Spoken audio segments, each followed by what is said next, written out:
अस्सलाम वालेकुम my dear friends, I am Afran Ashiq. I hope you all are fine. जैसे कि आप जानते हैं कि हम डिस्कस कर रहे हैं क्लास 10 के मैथमेटिक्स का chapter number 9 that some applications of trigonometry.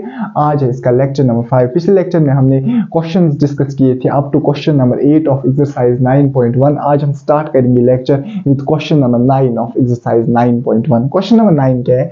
The angle of elevation of the top of the building from the foot of the tower. मैंने आपको बोला था जब भी एंगल ऑफ एलिवेशन का जिक्र किया गया हो या angle of depression, important word होता है कहां से, फ्रॉम और टू। कह रहा है कि the angle of elevation of the top of the building from the foot of the tower. That means हमारे पास एक बिल्डिंग है और एक टावर है। यहां पे मैं एक बिल्डिंग बनाऊंगा, ये मैं एक बिल्डिंग बनाऊंगा। लेट अस सपोज ये मेरे पास एक बिल्डिंग है, तुझे समझ नहीं, ये बिल्डिंग जो है ये ग्राउंड पे, ये मैंने इसको, ये लाइन जो है ना ये डिनोट करती है ग्राउंड। मुझे बताओ ये डिनोट करता है टावर। तुझे समझ नहीं आया? What is this the building, what is this is the tower. मुझे बताओ ये क्या है? This is the top of the building, ये पॉइंट।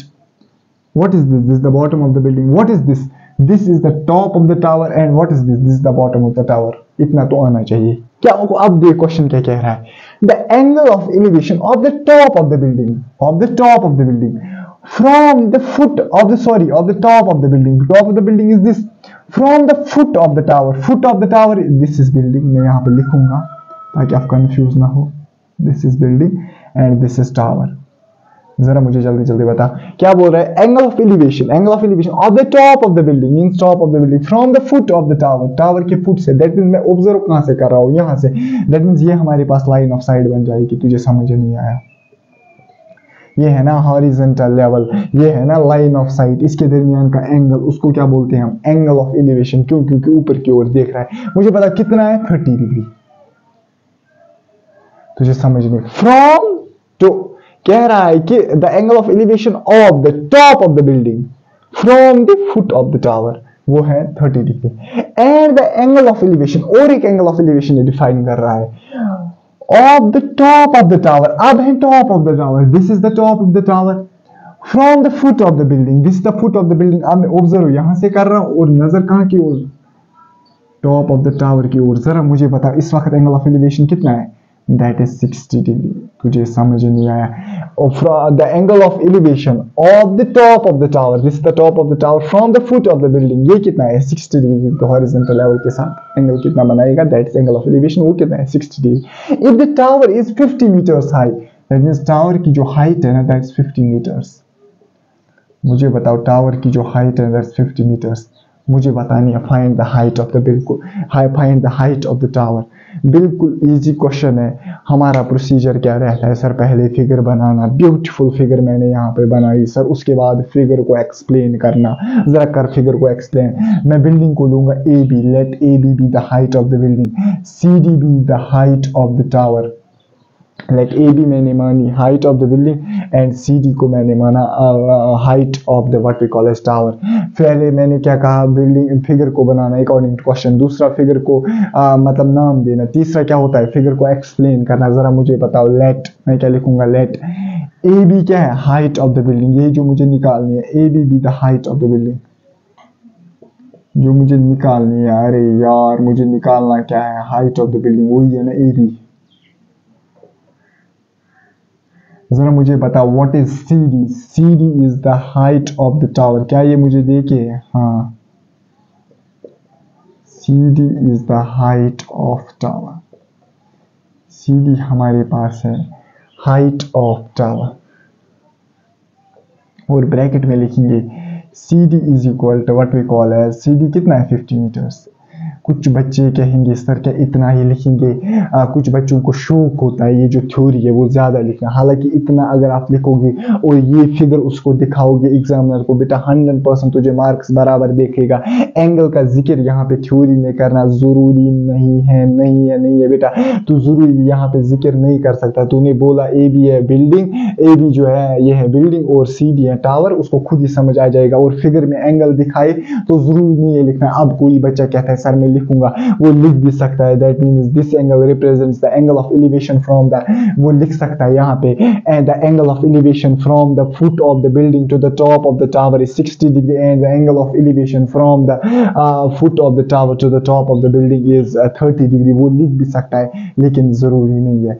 दैट मीन्स फिगर को भी हमने एक्सप्लेन किया, अगर एंगल लिखना चाहेगा तो लिखेगा, अगर नहीं लिखना चाहेगा जरूरी नहीं है, क्योंकि तूने फिगर में दिखाया और ब्यूटीफुली दिखाया। अब मैं यूज करूंगा बेसिक ट्राइगोनोमेट्री जैसे हम करते हैं यूज टू मतलब what we call as to find the height of the building.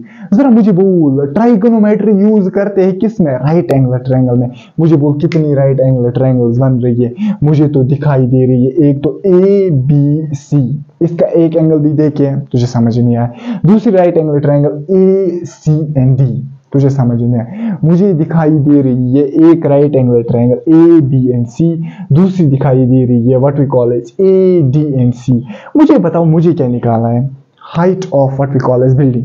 अगर मैं इस ट्रायंगल का सहारा लूं, ये वाली ट्रायंगल, मैं यूज करूंगा tan of 30 degree, that is perpendicular divide by base. लेकिन मसला हो गया, परपेंडिकुलर मुझे चाहिए, बेस पता ही नहीं है। अरे यार तुझे समझ नहीं आया, दैट मीन्स यहाँ पे मसला हो गया, परपेंडिकुलर मुझे चाहिए लेकिन बेस पता ही नहीं है। दैट मीन्स एक ही ट्रायंगल से मसला हल होने वाला नहीं है। मैंने आपको बोला था जहां पे भी दो ट्रायंगल्स फिगर में बनेंगे, मतलब 99% चांसेस है कि दोनों ट्रायंगल्स को आपको यूज करना पड़ेगा। जरा मुझे पता, अब ये ट्रायंगल देख ACB, अगर मैं इसमें ट्राइगोनोमेट्री यूज करूंगा, जरा मुझे बोल बड़ी, इस ट्रायंगल का एंगल कौन है 60 डिग्री और इस ट्रायंगल का एंगल कौन है 30 डिग्री। ये याद रखना है, ये जो ट्रायंगल है ना, ये वाली ट्रायंगल इसका है 30 डिग्री, इस वाली ट्रायंगल का है 60 डिग्री। मुझे बोल अगर मैं ये वाली ट्रायंगल यूज करूंगा जिसका एंगल है 60 डिग्री, मुझे निकलेगा tan of 60 perpendicular divide by base. Perpendicular पता है, बेस निकलेगी, ये बेस मुझे जरूरत नहीं है लेकिन ये मुझे यूज होगी फिर ये निकालने के लिए, परपेंडिकुलर निकालने के लिए इस ट्रायंगल में। तुझे समझ नहीं आया, दैट मींस मुझे ट्राइगोनोमेट्री एक ही ट्रायंगल में यूज नहीं करनी है, दो दो ट्रायंगल्स में यूज करनी है। पहले मैं ट्राइगोनोमेट्री इस बड़ी वाली ट्रायंगल में यूज करूंगा।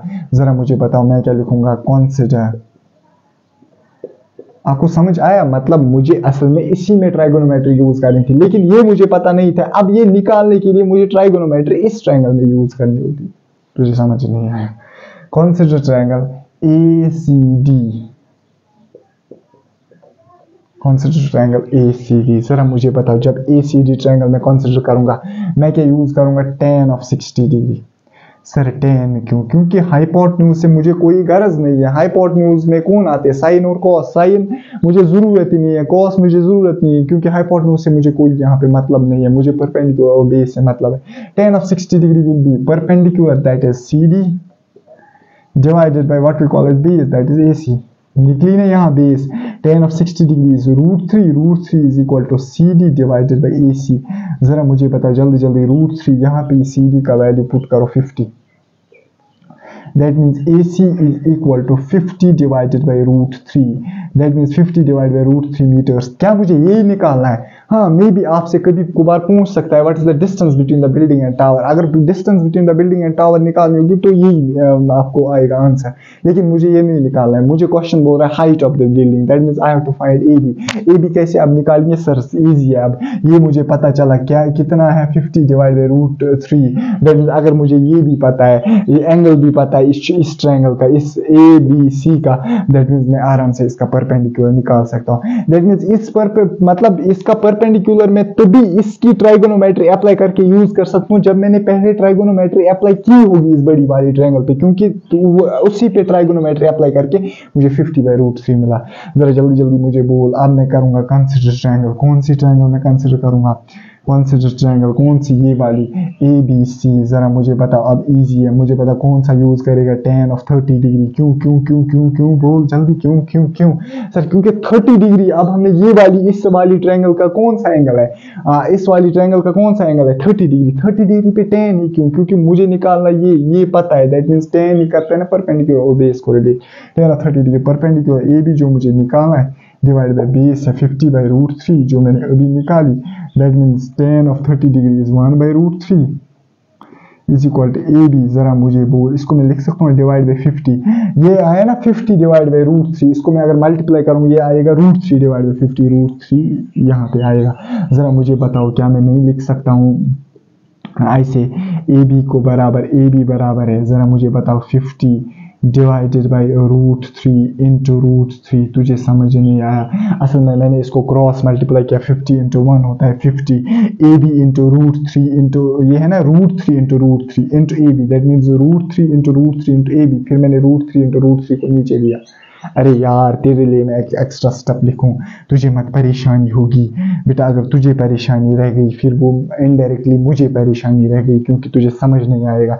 ज़रा मुझे बता, मैं इसको ऐसे लिख सकता हूँ, चलो तेरे लिए मैं एक एक्स्ट्रा स्टेप इसको लिखूंगा विच इम्प्लाइज टू, मैं इसको लिखूंगा 50 इंटू 1 क्या होता है 50 इज इक्वल टू, मुझे बताओ √3 ए बी ऐसे √3 ऐसे इंटू √3, तुझे समझ नहीं आया, यही मैंने अभी डायरेक्टली लिखा था which implies to A B is equal to 50 divided by आएगा √3 इंटू √3, तुझे समझ नहीं आया। यहाँ ही पे मैं इसको लिख सकता था √3 इंटू √3 होता है 3, चलो यहाँ ही पे आप लिखो √3 इंटू √3 आएगा 3। अब मैंने आपको समझाया कि अभी का स्टेप मैंने कैसे लाया था, यहाँ पे आप लिख सकते हो। तो ऐसे भी याद रखना, कुछ बच्चे करते हैं ऐसे, जब बीच में साइन ऑफ इक्वालिटी, असल में मैथमेटिक्स पढ़ाने का मतलब जो फॉर एग्जांपल आपको यहाँ पे मैथमेटिक्स पढ़ाएगा कोई भी टीचर, ये जो पॉइंट्स है ना उसके लिए ये इंपॉर्टेंट बनते हैं, ये बच्चे को जरूरी बोलने चाहिए, ये किस जगह क्रॉस मल्टीप्लाई होगा।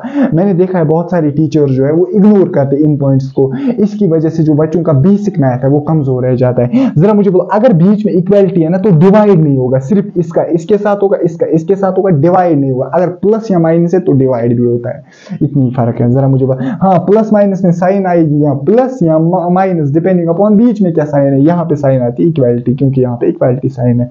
जरा मुझे पता ए बी किसके बराबर आएगा, जरा मुझे पता 50 डिवाइड बाई √3 इंटू √3, 3 ये मैं पहले भी लिख सकता था लेकिन आपके लिए मैंने इसको यहाँ पे लाया, that means 350 by √3 metres will be the answer. A B क्या है हमारे पास, height of the building, therefore height of the building क्या है हमारे पास, देयरफॉर हाइट ऑफ बिल्डिंग हमारे पास क्या आई, 50 डिवाइडेड बाई 3 मीटर्स। इसको आप सॉल्व भी कर सकते हो, it will come out to be 16 point something, I think 16.67 आएगी।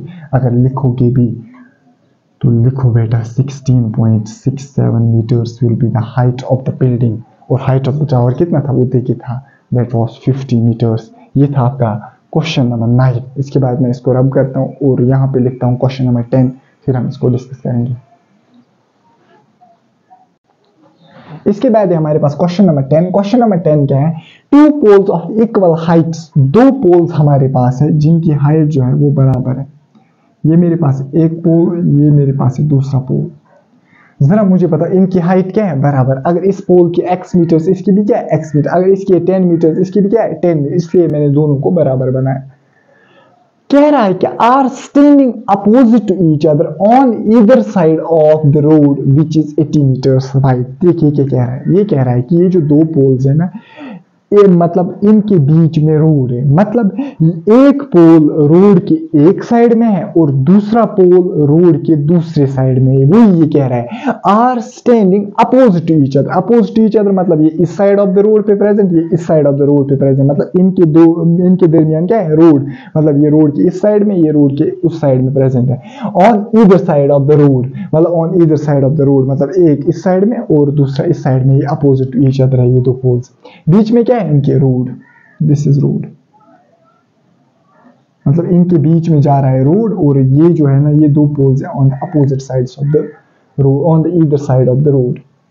मुझे बताओ, और जो रोड की विड्थ देखिए विच इज 80 मीटर्स वाइड, मतलब जो रोड है ना वो 80 मीटर्स वाइड है, मतलब रोड की जो विड्थ है ना दैट इज 80 मीटर्स वाइड। देख असल में विड्थ ऑफ द रोड क्या है, यहाँ पे समझ तू बात। ये जो दो, ये परफेक्ट एग्जांपल है क्योंकि दोनों पोल्स की हाइट जो है ना वो सेम है। जरा मुझे बता, अगर दोनों पोल्स की हाइट सेम है, बीच में क्या जा रहा है, रोड, रोड की विड्थ है 80 मीटर्स, क्या ये मुझे बताओ इनडायरेक्टली नहीं देखिए distance between the two poles? तुझे समझ नहीं आया? मैं कह रहा हूं कि ये जो है ना ये हमारे पास दो पोल्स है, इनके दरमियान है रोड। मुझे देखिए रोड की विड्थ है 80 मीटर्स। ये जो दो पोल्स है on the opposite on the either side of the road present है, दैट मींस रोड की विड्थ ही है ना distance between the two poles, वही मैंने लिखा है, it is the distance between the two poles that is 80 metres. असल में width of the road is the distance between the two poles. फिर कह रहे हैं from a point P between them, एक पॉइंट पी है जो इनके दरमियान है, बिटवीन देम इन दो पोल्स के दरमियान। फ्रॉम ए पॉइंट पी कह रहा है कि एक पॉइंट पी है, मैं यहाँ पे वो पॉइंट लूंगा, from a point P between them on the road, obviously इनके दरमियान रोड है, that means point P road पे ही होगा। The angles of elevation, that means angles of elevation अब मैं कहाँ किस पॉइंट से डिफाइन करूंगा, पॉइंट पी से, of the top of the poles are 60 degree and 30 degree respectively. यहाँ पे थोड़ा सा तेरा मैथमेटिक्स चेक होगा, या मैं कह सकता हूँ ट्राइगोनोमेट्री चेक होगी। याद रख कह रहा है कि इस पॉइंट पी से जो एंगल्स ऑफ एलिवेशन है of the top of the poles वो 60 डिग्री है और 30 डिग्री रेस्पेक्टिवली। देख मसला है पॉइंट पी से अगर मैं और यहाँ की इस पोल की टॉप की ओर, दैट मींस मैं पॉइंट पी से ही एंगल्स ऑफ एलिवेशन डिफाइन कर रहा हूँ, पॉइंट पी से ऑब्जर्व कर रहा हूँ। पॉइंट पी से अगर मैं ऑब्जर्व कर रहा हूँ, पहले मैं टॉप ऑफ दिस पोल देख रहा हूँ, फिर यहां से मैं देख रहा हूँ टॉप ऑफ दिस पोल। मुझे बताओ इस केस में कितना होगा एंगल ऑफ एलिवेशन और इस केस में कितना होगा एंगल ऑफ एलिवेशन। देख तेरे लिए इंपॉर्टेंट नहीं है, तू इसको लिख सकता है 60 डिग्री, इसको लिख सकता है 30 डिग्री, क्योंकि जब तू फाइंड करेगा तुझे मिलेगा इसकी भी लेंथ फिर इसकी भी लेंथ। लेकिन इंपॉर्टेंट मैं कह रहा हूं अभी भी तू अगर इसको भी मानेगा 60 डिग्री, इसको मानेगा 30 डिग्री, कोई परवाह नहीं। लेकिन मुझे लगता है कि मैथमेटिक्स अगर परफेक्ट मैथमेटिक्स स्टूडेंट है वो ऐसी गलती नहीं करेगा। देख तू क्या करेगा, अगर तूने पॉइंट यहां की ओर पॉइंट पी बनाया, याद रखना अगर तू ये एंगल ऑफ एलिवेशन लेगा ना 30 डिग्री, ये गलत बनेगा। क्यों? क्योंकि ये जो एंगल ऑफ एलिवेशन मुझे लेनी है 60 डिग्री, ये लेनी है 30 डिग्री। मैं अभी भी बता रहा हूं, मैं तुझे कंफ्यूज नहीं कर रहा है। अगर तुझे अपनी मर्जी है तू बीच में पॉइंट पी ले, फिर इसको मान 60, इसको मान 30, लास्ट पे तुझे निकालना है मतलब तुझे फिर खुद ही पता चलेगा ये वाली लेंथ ज्यादा थी कि ये वाली लेंथ ज्यादा। पहली बात, ये जो दो लेंथ है ये कभी भी बराबर नहीं। I am teaching you real trigonometry, I am teaching you real mathematics. ये जो दो लेंथ्स है ना, यहां से लेके यहां तक और यहां से लेके यहां तक, की कभी बराबर नहीं हो सकती है। क्योंकि यहां से भी मैं देख रहा हूं टॉप ऑफ द टावर की ओर, यहां से भी मैं देख रहा हूं टॉप ऑफ द टावर की ओर, टावर की हाइट्स इक्वल है। अगर हाइट्स इक्वल है तो एंगल बराबर होना चाहिए। अगर ये जो लेंथ है ये बराबर होनी चाहिए, अब एंगल बराबर नहीं है, दैट मींस ये लेंथ बराबर नहीं है। इसका मतलब है अगर मैंने एंगल ऑफ एलिवेशन यहां की ओर माना 60 डिग्री अगर angle of elevation, that means perpendicular is to what we call as base. इसका जो रेशो है ना ये ज्यादा आना चाहिए, ज्यादा तभी आना चाहिए, ज्यादा तभी आएगा जब परपेंडिकुलर बड़ा होगा और बेस उससे छोटी होगी।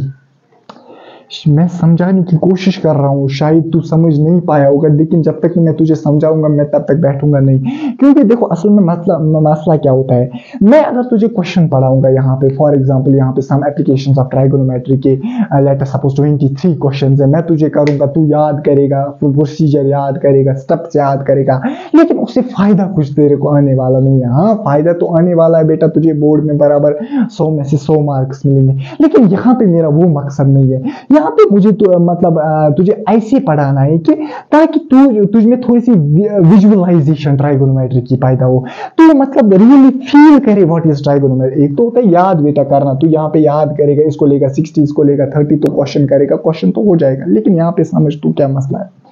मैंने लिया ना इसको 60 डिग्री, इसको लिया 30 डिग्री।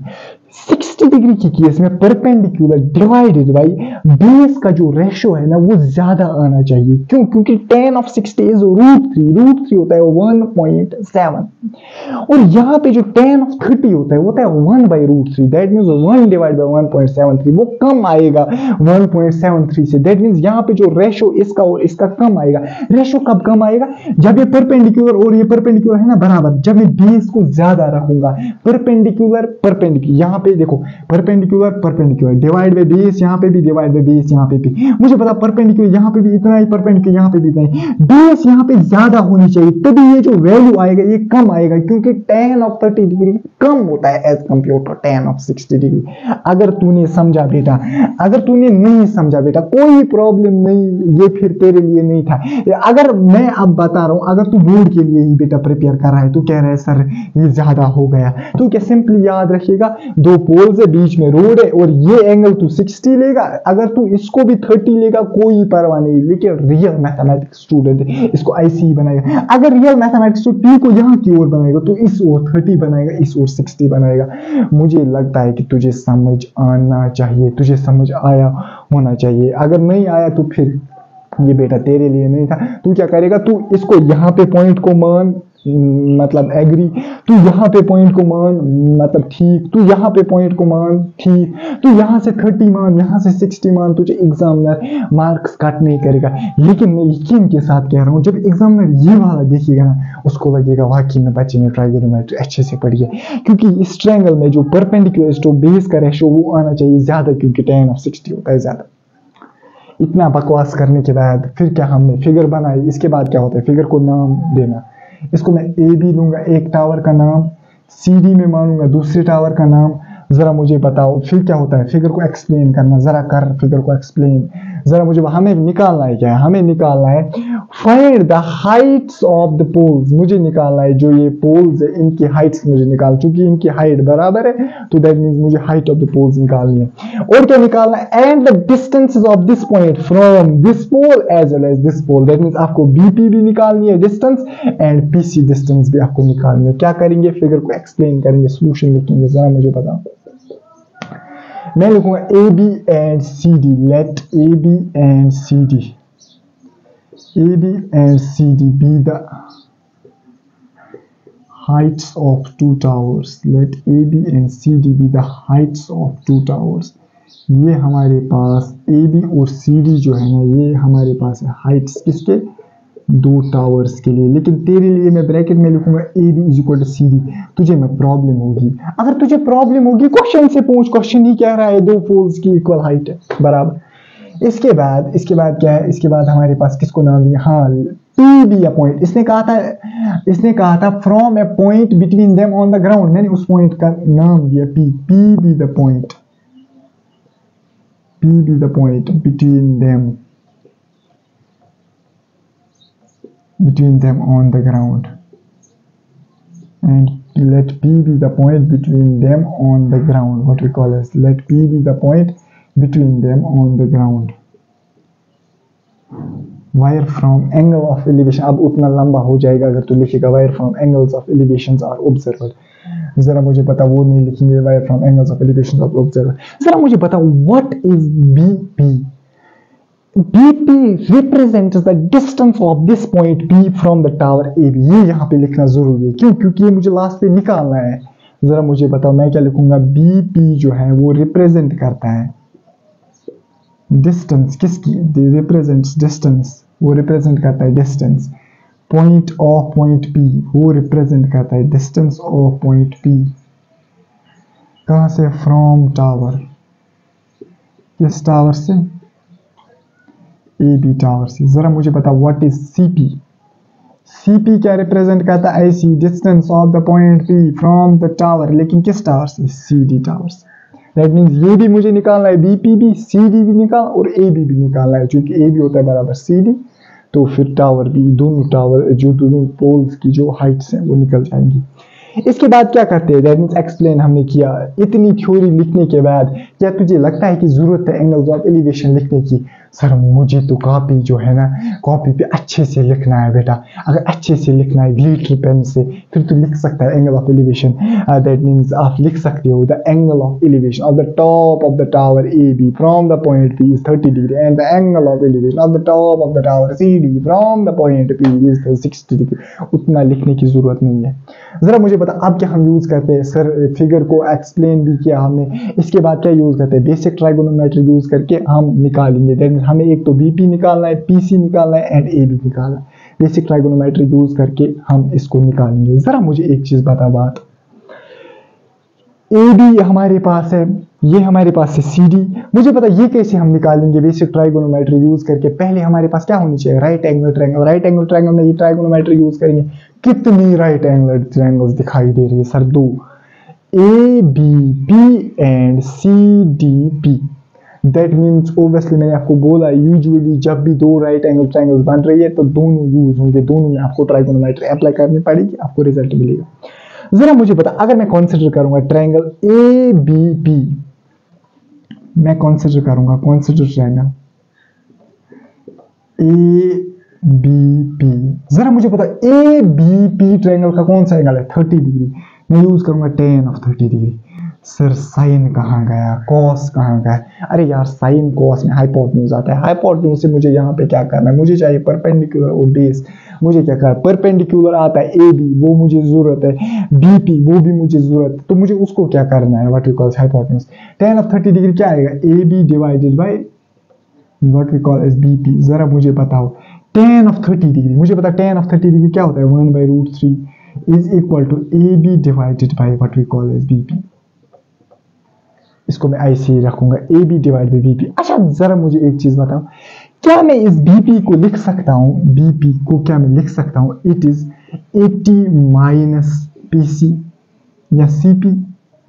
तुझे समझ अल्फाबेटिक ऑर्डर में ठीक रहता है। जरा मुझे बताओ, क्या मैं बीपी को लिख सकता हूं it is 80 minus CP metres? Sir कोई मसला नहीं, अगर फुल सीबी है 80 मीटर्स। अरे यार मुझे बताओ सीबी क्या, 80 मीटर्स। जरा मुझे बताओ see what we call CB क्या, 80 मीटर्स। मुझे बताओ ये बीपी कितना होगा, 80 माइनस द सीपी। अगर तू यहाँ पे एंगल्स को लिखने के बाद भी और एक चीज भी लिख सकता है, width of the road that is CB is equal to 80 metres. मैं थ्योरी की बात कर रहा हूँ, वो लिख सकता है, लेकिन लिखने की जरूरत नहीं है, लेकिन आधे लिखते हैं what we call as width of the road that is C B that is given as 80 meters। that means उसी से मुझे मिलेगा फिर BP जो मेरे पास मिलेगा बराबर 80 माइनस CP। तो मैं यहाँ पे लिख सकता हूँ which implies to 1/√3 is equal to AB को मैं ऐसे ही लिखूंगा, डिवाइड बाय BP के बदले में लिखूंगा 80 माइनस CP। क्या मेरे पास इक्वेशन बन गई जिसमें 2 वेरिएबल्स आ गए? सर आ गए। कौन कौन सा वेरिएबल, AB और CP वेरिएबल आ गया। अगर ए बी और सी पी वेरिएबल आ गया, क्या तू हिम्मत हारेगा? तुझे अफरान सर ने बोला है ना, 2 वेरिएबल्स आएंगे, हिम्मत नहीं हारने का। फिर क्या करने का, तलाश करने का। क्या तलाश करने का? दूसरी इक्वेशन। क्या, कौन सी दूसरी है जिसमें यही 2 वेरिएबल्स आएंगे? जब मैं इक्वेशन तलाश करूंगा जिसमें यही 2 वेरिएबल, फिर क्या करेगा, 2 इक्वेशंस को सॉल्व करेगा, तुझे मिल जाएंगे दोनों वेरिएबल्स। यहाँ पे मुझे दोनों निकालना है। इसके बाद मुझे बताओ दूसरी इक्वेशन कहां से मुझे मिलेगी, दूसरी वाली ट्रायंगल से। Consider triangle what we call as CDP. CDP मुझे बताओ, वहां पे मैं tan ऑफ क्या यूज करूंगा, 60 डिग्री। मुझे बताओ tan ऑफ 60 डिग्री क्या होगा, perpendicular that is CD divided by base that is CP। मुझे बताओ जल्दी जल्दी, which implies tan of 60 degree √3 is equal to CD। CD के बदले में AB लिखूंगा। मुझे लगता है तुझे प्रॉब्लम हो गई। सर नहीं, मुझे क्यों होगी प्रॉब्लम, CD और AB है ना बराबर, वो मैंने देखा ना। इसको मैं यहाँ पे मानूंगा इक्वेशन X। अगर तुझे कंफ्यूजन होगा यहाँ पे लिखूंगा फिर यूजिंग X। अरे यार सिंपली यहाँ पे X और यहाँ पे मैं लिखूंगा यूजिंग X। CD को क्यों मैंने AB के बराबर, क्योंकि height of the tower is equal. इसको मैं मानूंगा इक्वेशन नंबर 2। ये इक्वेशन नंबर X नहीं है, यहाँ पे ये रीजन है इसका यूजिंग X। इसको मैं मानूंगा इक्वेशन नंबर 2। जरा मुझे बोलो की ना दूसरी इक्वेशन तलाश, इसमें आ गए ना यही 2 वेरिएबल्स। अब क्या करेगा सर, दोनों वेरिएबल्स को निकालना है। कैसे निकालेगा सर, फट के से निकालेंगे, 1 मिनट में निकालेंगे दोनों वेरिएबल्स को। कैसे, 2 इक्वेशंस को सॉल्व करेंगे। चलो मैं इनको सॉल्व करता हूँ बाय सब्स्टिट्यूशन मेथड। जरा मुझे बताओ, यहाँ पे मैं AB का वैल्यू निकालूंगा यूजिंग इक्वेशन सेकंड को यूज करके मैं AB का वैल्यू का वैल्यू निकालूंगा using equation second. We get that means मैं सब्स्टिट्यूशन मेथड से इन 2 इक्वेशंस को सॉल्व करूंगा। AB मेरे पास आएगा बराबर √3 टाइम्स CP। मुझे जगह है यहाँ से कि मैं इसे लिखूं। चलो AB मेरे पास आया √3 टाइम्स CP। दैट मींस ये मेरे पास इक्वेशन 3 बन गई। अब मैं यहाँ पे लिखूंगा, चलो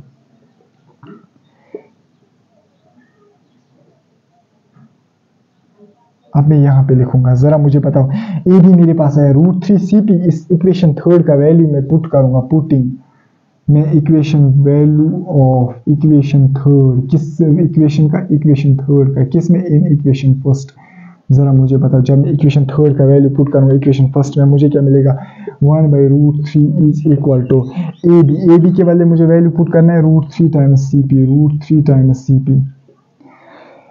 यहाँ पे आपको ख्याल नहीं रखता, मैंने आपको बोला था पिछले लेक्चर में, आपको ख्याल रखना होगा कि मैं ए बी का वैल्यू पुट करूं यहाँ पे कि सी पी का वैल्यू, क्योंकि यहाँ पे दोनों वेरिएबल्स निकाले, वो तब ख्याल रखना होता है जब एक वेरिएबल आपको निकालना होगा। अगर ख्याल भी नहीं रखोगे दैट मीन्स आपको मतलब फजूल में दूसरा वेरिएबल भी निकलेगा जिसकी आपको जरूरत नहीं होगी, आपको एक्स्ट्रा मेहनत करनी पड़ेगी। यहाँ पे चूंकि दोनों वेरिएबल्स निकालने तो यहाँ पे अपनी मर्जी है, तो किस वेरिएबल का वैल्यू, दैट मीन्स पहले मुझे मिलेगा यहाँ पे सी पी और उसके बाद मुझे मिलेगा A B, that means is equal 80 minus C P. जरा मुझे पता इसको सॉल्व कर, that means 80 minus C P हमारे पास आया बराबर √3 इंटू √3 होता है 3 सी पी। तुझे समझ नहीं आया, हुआ ना सॉल्व।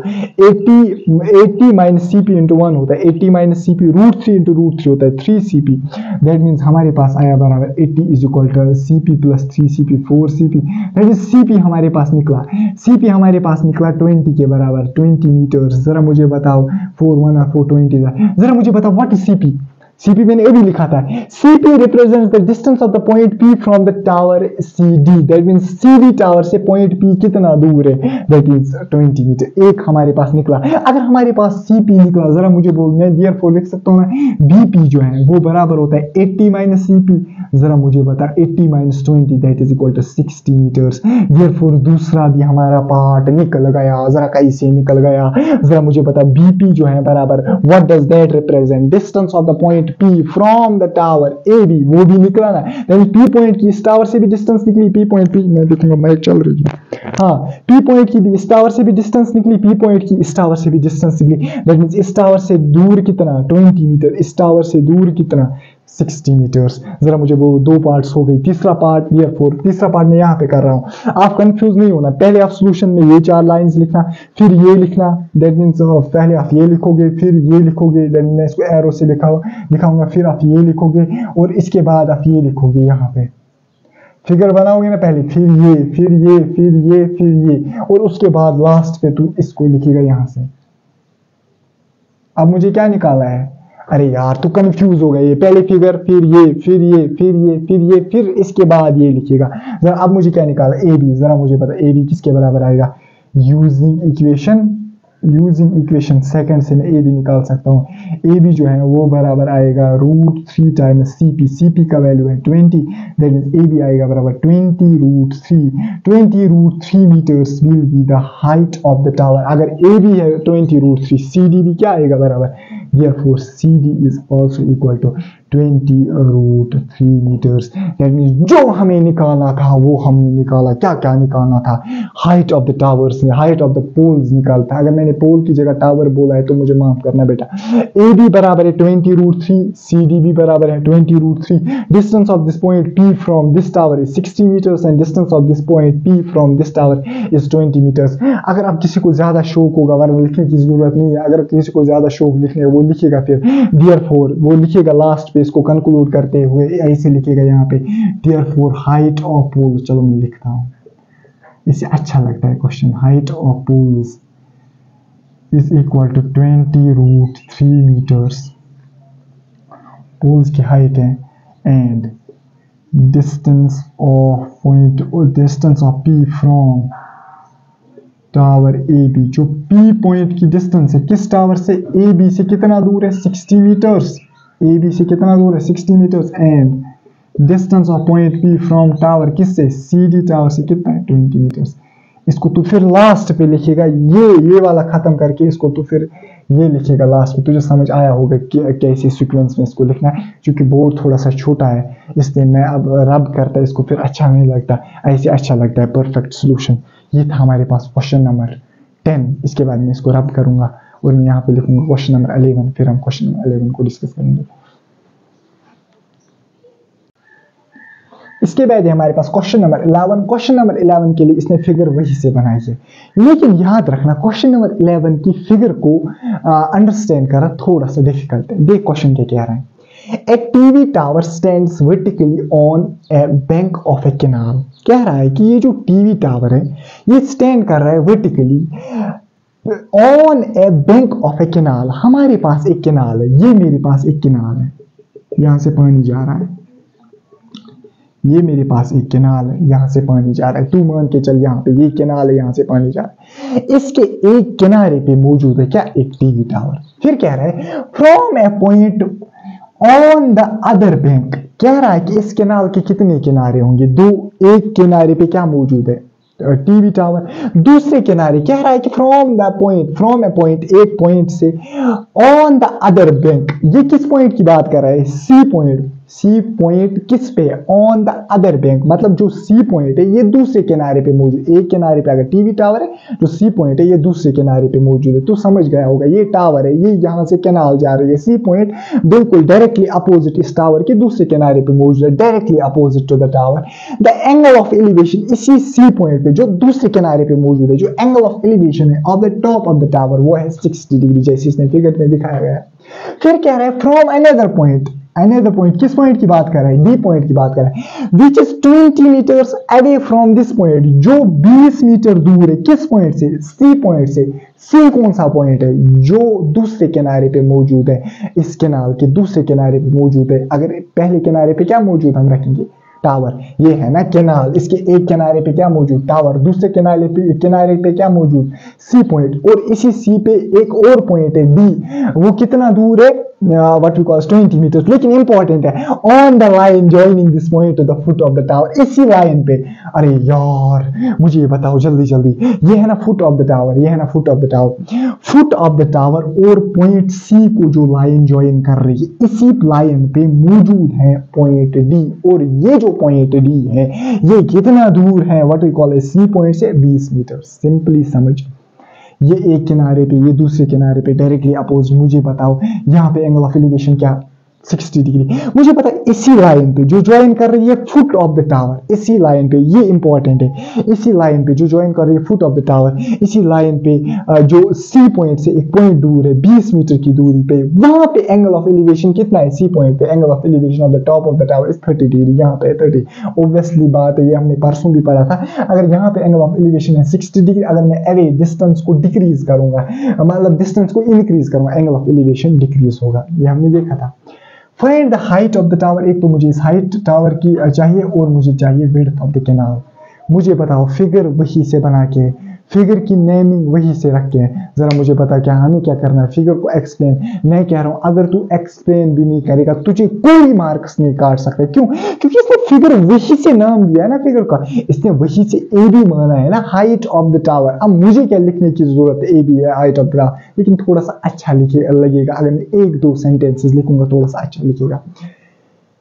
ए बी रिप्रेजेंट करता है हाइट ऑफ द टावर, लिखने की जरूरत नहीं है, लेकिन थोड़ा सा मैं अगर लिखूंगा तो अच्छा लगेगा। ए भी रिप्रेजेंट करता है height of the TV tower. मुझे पता, जल्दी जल्दी, ये भी वही से देखिए, ये भी वही से देखिए, मुझे क्या निकालना है, जरा मुझे पता, मुझे क्या निकालना है, हाइट। हाँ, ए भी रिप्रेजेंट करता है हाइट ऑफ द टावर, यही मुझे निकालना है। ए भी रिप्रेजेंट करता है ना हाइट ऑफ द टावर, हालांकि इसने वही से बोला है कि ए बी जो है ये टीवी टावर है, मैंने माना कि जो ए बी है ना ये इसकी हाइट है, दैट मीन्स मुझे ए बी निकालनी है, हाइट ऑफ द टावर। जरा मुझे पता और क्या मुझे निकालनी है, width of the canal. What's the width of the canal, यहाँ पे एक चैलेंज है, अंडरस्टैंड करना what's the width of the canal. CD है ना canal, CB, it is the width of the canal. जरा मुझे बताओ सीबी क्या रिप्रेजेंट करता है, CB represents the width of the canal.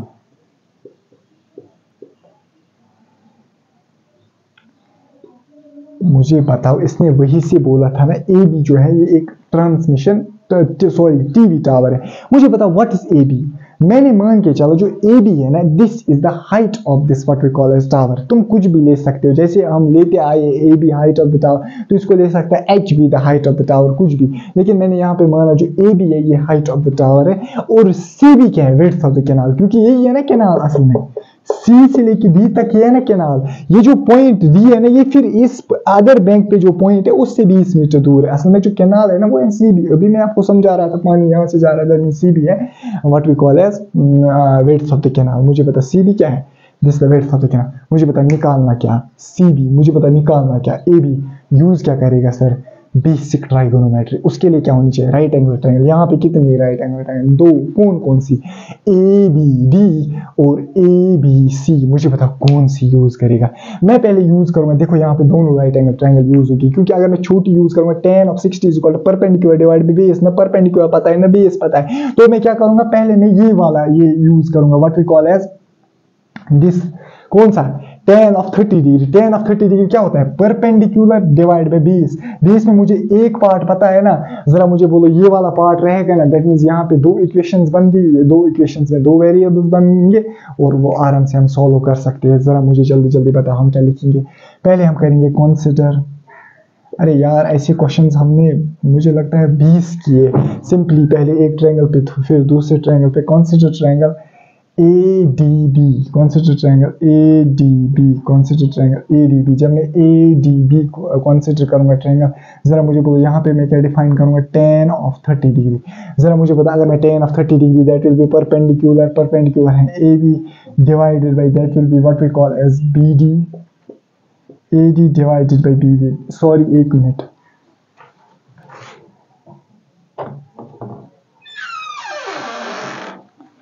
that tan of 30 degree will be AB divided by BD। जरा मुझे बताओ tan of 30 डिग्री क्या होता है, tan 30 होता है 1/√3 इज इक्वल टू, मुझे बताओ AB, ये हमने निकालना है, डिवाइडेड बाई, क्या मैं BD को लिख सकता हूँ 20 मीटर प्लस BC। तुझे मत कोई प्रॉब्लम होगी बेटा, सर कौन सी प्रॉब्लम होगी, BD है ना बराबर, ये जो BD पूरी डिस्टेंस ये 20 plus this BC, 20 plus BC। अगर तुझे फिर भी लग रहा है प्रॉब्लम, मुझे पता, मैं लिखूंगा तेरे लिए यहाँ पे BD is equal to what we call as, यहाँ पे मैं लिख सकता हूँ कि जो हमारे पास, हाँ हमने लिखा BD को, हाँ BD जो है ना इसको मैं लिख सकता हूँ 20 plus what we call as BC, वही मैंने यहाँ पे यूज किया, that means BD is equal to 20 plus BC। ये हमारे पास एक इक्वेशन बन गई, जैसे हम सॉल्व करते आ रही है, एक ट्रायंगल से एक इक्वेशन बन गई। क्या तू हिम्मत हारेगा, दो वेरिएबल्स आ गए, दो वेरिएबल्स आ गए मतलब सर ये सॉल्व नहीं होगा, अरे यार तू कोशिश करेगा दूसरी इक्वेशन बनाने की जिसमें यही दो वेरिएबल्स आएंगे, वो कहाँ से बनेगी, इस ट्रायंगल पे जब मैं अप्लाई करूंगा ट्राइगोनोमेट्री।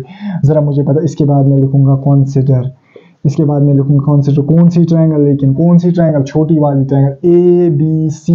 लेकिन इंपॉर्टेंट बात याद रखना, आधे बच्चे क्या करते हैं वो कंफ्यूज हो जाते हैं, ये जो ट्रायंगल है ना बड़ी वाली ट्रायंगल, इसका एंगल है 30 डिग्री, छोटी वाली ट्रायंगल का एंगल है 60 डिग्री। इसको खास ख्याल रखना बेटा, tan of 60 degree, tan of 60 degree यहाँ पे डिफाइन, सर साइन क्यों नहीं, हाइपोटेन्यूज को क्या करना है, कॉस क्यों नहीं, हाइपोटेन्यूज को क्या करना है, tan of 60 degree will be perpendicular, that is AB। जरा मुझे बोलो divide by base, base is BC, tan 60 क्या आता है बराबर √3 is equal to AB divided by BC। जरा मुझे बताओ आए ना यही दो वेरिएबल्स AB और BC, इस इक्वेशन में भी AB और BC, इस इक्वेशन में भी जैसे मैंने पहले ही बोला था, एक ट्रायंगल से एक इक्वेशन, दो दूसरी ट्रायंगल से दूसरी इक्वेशन, फिर दोनों को कैसे सॉल्व करेंगे, जैसे लीनियर इक्वेशन टू वेरिएबल्स में हम करते हैं, दो वेरिएबल्स इसमें भी है, दो वेरिएबल्स इसमें, दो वेरिएबल्स अगर हैं, दो इक्वेशंस हैं तो इसको हम आराम से इन दो वेरिएबल्स को निकाल सकते हैं। जरा मुझे बताओ कैसे निकालेंगे, सब्स्टिट्यूशन मेथड इजी होता है। इंपॉर्टेंट है अब यहाँ पे भी वो जो है ना वो वाला मेथड जो मैं आपको बोलता था कि अगर मैं यहाँ पे AB निकालूंगा, मुझे मिल जाएगा AB बराबर √3 टाइम्स BC, तो मैं AB का वैल्यू पुट करूंगा इक्वेशन फर्स्ट में, चाहे आप ये करो चाहे आप यहाँ पे BC का वैल्यू पुट करो। जरा क्यों, क्योंकि तुझे AB भी लास्ट में निकालना है, CB भी निकालना। अब तू पहले AB निकाले फिर BC निकाले, या पहले BC निकाले फिर AB निकाले, one and the same thing. लेकिन वहां पे आपको ख्याल रखना है जहाँ आपको एक ही वेरिएबल चाहिए, लेकिन यहाँ पे हमें कितने चाहिए, दोनों वेरिएबल्स। अब आप कोई भी वेरिएबल्स का वैल्यू यहाँ पे पुट कर सकते हैं यूजिंग, मैं क्या करूंगा, मैं लिखूंगा यूजिंग सेकंड इक्वेशन सेकंड। जरा मुझे बता इक्वेशन सेकंड, अब आपकी मर्जी, आप यहाँ से यूजिंग इक्वेशन सेकंड, चलो मैं AB का वैल्यू निकालूंगा, वो आएगा बराबर √3 टाइम्स BC। इसको मैं मान के चलूंगा इक्वेशन थर्ड, इससे putting the value of equation third, फिर क्या मैं लिखूंगा, putting value of equation third का वैल्यू पुट करूंगा इन इक्वेशन फर्स्ट। अरे हो गया, सब्र करो। जरा मुझे पता which implies to 1/√3 is equal to, जरा मुझे पता AB के बदले में क्या लिखूंगा, √3 टाइम्स BC डिवाइड। सर तूने BC का वैल्यू क्यों नहीं यहाँ पे निकाला, मैंने BC BC लिख सकता था ना AB डिवाइड बाई √3, क्योंकि BC चाहे मैं निकालूं AB निकालूं, मुझे लास्ट में दोनों वेरिएबल्स चाहिए, तो चाहे मैं फिर पहले AB निकालूं फिर BC, अगर मैंने यहाँ पे BC का वैल्यू निकाला होता है तो फिर मुझे इस इक्वेशन से डायरेक्टली AB का वैल्यू निकलता है, लेकिन मुझे फिर भी निकालना है ना BC का, चाहे मैं यहाँ पे BC का वैल्यू निकालूं चाहे मैं यहाँ पे AB का वैल्यू निकालूं, अगर मैं AB का वैल्यू यहाँ पे निकालूं तो मुझे पहले मिलेगा BC का वैल्यू, अगर मैं BC का वैल्यू पहले निकालूं तो मुझे दैट मींस अगर मैं BC का वैल्यू यहाँ पे निकालूं तो मुझे मिलेगा वैल्यू ऑफ AB, अगर मैं AB का वैल्यू निकालूं तो मुझे मिलेगा वैल्यू ऑफ BC। जरा मुझे बोलो यहाँ पे मुझे क्या मिलेगा, वैल्यू ऑफ BC, क्यों, क्योंकि मैंने AB का वैल्यू निकाला, दैट मींस AB को मैंने एलिमिनेट किया in terms of BC, that मुझे मिलेगा पहले BC का value, √3 times BC divide by क्या आएगा, √3 times BC divide by BC, अरे खत्म, मुझे पता डिवाइड बाय BC नहीं आना चाहिए, divide by 20 plus BC, 20 plus BC, जरा मुझे बताओ जल्दी जल्दी, 20 प्लस BC किसके बराबर आएगा, √3 इंटू √3 होता है 3BC, जरा मुझे बताओ BC किसके बराबर आएगा, 20 के बराबर, दैट मीन्स मेरे पास जो BC निकलेगा बराबर वो निकलेगा 10 के बराबर, 10 के ही बराबर है, हाँ BC मेरे पास आएगा 10 metre. What is BC, BC मैंने इलेक्ट किया था, BC क्या है, या CB बोलो BC बोलो, width of the canal, therefore width of the canal कितनी है, विड्थ ऑफ कैनाल, जो विड्थ ऑफ द कैनाल है ना, width of the canal is equal to what we call as 10 metres. अब जरा मुझे बताओ BC मैंने निकाला, अब कौन सा मुझे निकालना है, AB, जरा मुझे बताओ AB कहाँ से मैं निकालूंगा, यूजिंग इक्वेशन थर्ड को यूज करके मैं AB का वैल्यू निकालूंगा, AB बराबर है what we call as BC √3, जरा मुझे बताओ BC के बदले में लिखूंगा 10 √3 मीटर्स, 10 √3 मीटर्स AB का वैल्यू निकालो, लेकिन AB क्या है असल में, height of the tower, therefore height of the tower मुझे निकला, हाइट ऑफ टावर मुझे निकला बराबर 10 √3 मीटर्स। ये हमारे पास दो पार्ट्स थे इस क्वेश्चन के, एक पार्ट का आंसर है 10 √3 that is height of the tower, दूसरे पार्ट का आंसर है 10 metres that is the width of the canal. ये हमारे पास था क्वेश्चन नंबर 11। इसके बाद मैं इसको रब करता हूँ और उसके बाद हम डिस्कस करेंगे क्वेश्चन नंबर 12 को। इसके बाद है हमारे पास क्वेश्चन नंबर 12। क्वेश्चन नंबर 12 क्या है, from the top of A 7 metre high building the angle of elevation of the top of the cable tower is 60 degree and the angle of depression of its foot is 45 degree. That means हमारे पास दो चीजें, एक तो 7 metre high building है और एक cable tower है। ये मैं बना रहा हूं एक 7 मीटर हाई बिल्डिंग, ये मेरे पास एक 7 मीटर हाई बिल्डिंग है, ये मेरे पास केबल टावर है। जरा मुझे बताओ what is this, this is a 7 metre high building, what is this is a cable tower. ये हमारे पास दो चीजें देखिए, कह रहा है question from the top of A 7 metre high building, this is the top of the 7 metre high building, कह रहा है कि the angle of elevation of the top of the cable tower. Angle of elevation define कहां से मैं कर रहा हूं, यहां से top of the what we call a 7 metre high building, that means horizontal level क्या बन जाएगी, this will become horizontal level. तुझे समझ नहीं आया, मुझे बताओ एंगल ऑफ एलिवेशन किसका मैं डिफाइन कर रहा हूं, of the top of the cable tower, this will become the line of sight, that means angle of elevation जो है ना ये आएगा that is 60 degree from the top of what we call as high building में angle of elevation कर रहा हूँ define किसका, of the top of the cable tower, that is 60 degree। इसके बाद बता रहा है and the angle of depression, that means कि angle of depression भी मैं इसी पॉइंट से डिफाइन कर रहा हूँ, बात को समझ ला। And the angle of depression, अगर मैं इसी पॉइंट से एंगल ऑफ एलिवेशन भी डिफाइन कर रहा हूं, इसी पॉइंट से एंगल ऑफ डिप्रेशन, ऑब्वियसली बात है जब मैं इस पॉइंट से ऊपर की ओर देखूंगा, ऊपर की ओर मतलब एंगल ऑफ एलिवेशन डिफाइन होगा, दैट मींस हॉरिजॉन्टल लेवल से ऊपर एंगल। अगर मैं इसी पॉइंट पे नीचे की ओर देखूंगा, कहां की ओर, and the angle of depression of its foot, किसके फुट की ओर, that means angle of depression of its foot, किसका फुट, केबल टावर का फुट। जो एंगल ऑफ डिप्रेशन है ऑफ इट्स फुट, किसका फुट, केबल टावर की फुट, केबल टावर का फुट मैं कहां से देख रहा हूं, इसी पॉइंट से from the top of what we call as 7 metre high building. जो एंगल ऑफ डिप्रेशन है दैट इज व्हाट वी, अब मैं किसकी ओर देख रहा हूं, फुट की ओर, नीचे की ओर देख रहा हूं, नीचे की ओर देख रहा हूं मतलब angle of depression. Angle of depression मतलब किसके साथ डिफाइन होता है, हॉरिजॉन्टल लेवल। हॉरिजॉन्टल लेवल तो एक ही है क्योंकि पॉइंट में एक ही से ऑब्जर्व कर रहा हूं। जरा मुझे बताओ हॉरिजॉन्टल यहाँ पे क्या आएगा, what we call as angle of depression है 45 डिग्री, क्योंकि ये होता है angle below the horizontal level, angle above the horizontal. एक ही पॉइंट से मैं जब ऊपर की ओर देख रहा हूं एंगल ऑफ एलिवेशन, नीचे की ओर देख रहा हूं एंगल ऑफ डिप्रेशन। मुझे बताना है determine the height of the tower, this is cable tower, इसकी मुझे हाइट डिटरमाइन करना है। इसको मैं कंप्लीट करता हूं, चलो ऐसे छोड़ो इसको, कंप्लीट नहीं, इसको ऐसे ही रखते हैं। मुझे बता, हमें क्या बताएं, determine the height of the tower. जरा मुझे बोल, पहला स्टेप क्या होता है, फिगर को बनाना, दूसरा स्टेप फिगर को नाम देना, तीसरा स्टेप फिगर को एक्सप्लेन करना। चौथा स्टेप क्या होता है? चौथा स्टेप होता है डायरेक्टली बेसिक ट्राइगोनोमेट्री यूज करके इस टावर की हाइट हम निकालेंगे। जरा मुझे बोलो, मैं लूंगा A B be the height of the building, CD be the height of the cable tower. What's AB? AB is the height of the building. And what is CD? CD is the height of the cable tower. जरा मुझे बताओ, यहाँ पे मैं इसको explain करूंगा। इस point को मैं नाम रखूंगा ABCDE में रखूंगा, जहाँ पे जो हॉरिजॉन्टल लेवल टच कर रही है केबल टावर को। लेट AB को मैं मान के चलूंगा क्या? Be the height of the building. Let AB be the height of building. जरा मुझे बोलो, क्या मुझे पता है AB height of the building कितनी है? सर आपको तो पता है कितनी है। Let AB be the height of the building. AB जो हमारे पास है वो है that is 7 metres. AB be the height of the building. इसके बाद CD क्या है हमारे पास? लेट CD क्या है हमारे पास?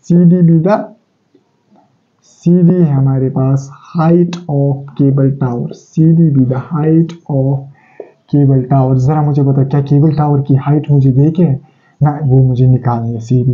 अब बेटा आधे बच्चे कहेंगे मैं यहाँ ही तक थ्योरी को लिखूंगा, ये आधे बच्चे कहेंगे सर हम एंगल ऑफ एलिवेशन और एंगल ऑफ डिप्रेशन को भी थ्योरी में ऐड करेंगे, कॉपी अच्छी लगती है तो फिर वो लिख सकते हैं क्या? The angle of elevation of the top of the cable tower from the top of the high building is 60 degree and दूसरे स्टेप में लिखेंगे the angle of depression of the bottom of the cable tower from the top of the 7 metre high building is 45 degree. चूंकि ये मैंने figure में दिखा है तो लिखने की जरूरत नहीं है। अब मुझे बताओ अब क्या हम करते हैं? सर बेसिक ट्राइगोनोमेट्री यूज करके क्वेश्चन को सॉल्व करते हैं। जरा मुझे बताओ मुझे क्या निकालना है? DC या CD that is the height of the tower. मुझे बताओ बेसिक ट्राइगोनोमेट्री के लिए क्या होनी चाहिए? राइट एंगल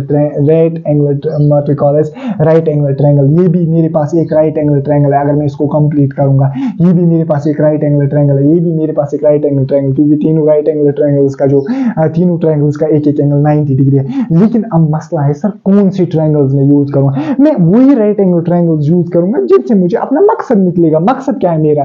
मतलब DC निकालना। लेकिन एक बात है, अगर ये AB है 7 मीटर्स, मुझे बताओ CD कितना होगा? 7 मीटर्स ऑब्वियसली है।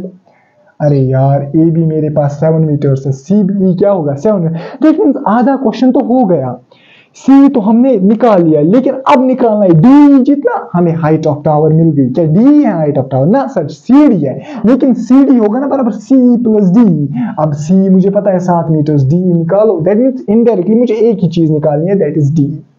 इनडायरेक्टली मुझे एक ही चीज निकालनी है, D मुझे मिलेगा हाइट ऑफ टावर। अब मैं ये वाली ट्रायंगल यूज करता है क्योंकि इसका एक साइड है ना D, लेकिन मैं करता हूँ tan of 60। tan of 60 will be D divided by B। लेकिन मैं फंस गया। D तो मुझे निकलता है, लेकिन अगर मुझे B पता होगा, बात को समझो, tan of 60 D divided by B। मैं निकालता D, लेकिन मुझे चाहिए B में पहले B कैसे मैं निकालूंगा? जब मैं पहले ट्राइगोनोमेट्री अप्लाई करूंगा इस वाली ट्रायंगल पे BCE।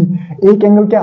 45 डिग्री। मुझे बता परपेंडिकुलर क्या? 7 मीटर्स। बेस मुझे निकलेगी ना? दैट मींस इस पे ट्राइगोनोमेट्री अप्लाई करके मुझे बेस निकलेगी, वही बेस मुझे जरूरत लगेगी फिर इसकी ट्राइगोनोमेट्री अप्लाई करने में, और मुझे निकलेगा D निकला मींस इनडायरेक्टली मुझे निकला height of the tower. That means पहले मैं क्या करूंगा? कंसीडर। जरा मुझे बता पहले कौन सी ट्रायंगल मैं कंसीडर करूंगा? ट्रायंगल कौन सी मैं कंसीडर करूंगा? BEC। Triangle BEC। Consider triangle BEC। जरा मुझे बता BEC में मैं कौन सा ट्राइगोनोमेट्रिक रेशियो यूज करूंगा? tan of 45 degree. tan of 45 degree. मैं थक गया बोलते बोलते। अगर एक ट्रायंगल में एक साइड एक एंगल होगा 45 डिग्री राइट एंगल ट्रायंगल में, मुझे बताओ तू क्या बोलेगा फिर? उसका परपेंडिकुलर उसकी बेस जो होती है वो बराबर होती है। चलो मैं यहाँ पे दिखाऊंगा भी कैसे। दैट मींस इसका tan of 45 degree perpendicular that is EC divided by base that is D। Marker की इंक खत्म हो गई है। चलो अब ये क्वेश्चन कंप्लीट करते हैं। tan of 45 डिग्री होता है 1 इज इक्वल टू EC हमारे पास देखिए, EC हमारे पास है 7 मीटर्स डिवाइडेड बाई DC, जो मैं अभी बोल रहा था DC भी निकलेगा 7 मीटर्स। जो में अगर एक राइट एंगल ट्रायंगल है, इसमें एक एंगल है 45 डिग्री, तो जो दूसरा एक एंगल है 45 डिग्री, तो इसका परपेंडिकुलर और उसकी बेस जो होती है वो बराबर होती है। दैट मीन्स यहाँ पे मुझे निकला BC 7 मीटर्स। जो मुझे अभी चाहिए था, BC मुझे चाहिए था, वो मुझे निकला 7 मीटर्स। मुझे पता, अब मैं क्या करूँगा, अब मैं इस ट्रायंगल पे ट्राइगोनोमेट्री अप्लाई करके tan of 60 यूज करूंगा, that is perpendicular divided base. Base पता है परपेंडिकुलर निकलेगा। जरा मुझे पता, मैं क्या करूंगा, कंसीडर ट्रायंगल। कौन से ट्रायंगल मैं कंसीडर करूंगा, DEF, कंसीडर ट्रायंगल DEF। जरा मुझे बोलो DEF ट्रायंगल इस्तेमाल कर, DEF ट्रायंगल यूज करके मैं क्या यूज करूंगा, tan of 60 degree. Sir why not sine? Sine क्या, मुझे क्या करना है हाइपोटेन्यूज को, tan of 60 होता है परपेंडिकुलर, दैट इज DE। यही असल में मेरा मकसद था, DE निकालना, लेकिन DE निकालने के लिए मुझे पहले ये करना पड़ा, DE divide by BE, which implies to, जरा मुझे बताओ ये which implies to, ये हमारे पास EB है, ये सॉरी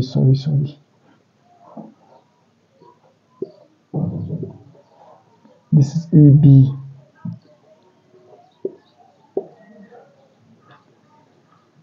दिस इज EB, क्योंकि यहाँ पे ना tan of 45 डिग्री क्या आएगा, tan of 45 परपेंडिकुलर है C डिवाइडेड बाई EB, यहाँ पे EB आएगा 7 मीटर्स, दैट मींस EB लिखा तो मैंने ठीक है, EB स्क्वायर 7। अब मैं कंसीडर ट्रायंगल कौन सी कर रहा हूँ, DEF। मुझे बताओ जल्दी what is tan of 60 degree, it is DE divided by BE। जरा मुझे tan of 60 डिग्री क्या होता है, √3। मार्कर तो टोटल ही लिखना ही नहीं मार रहा है, TE। I will see next marker.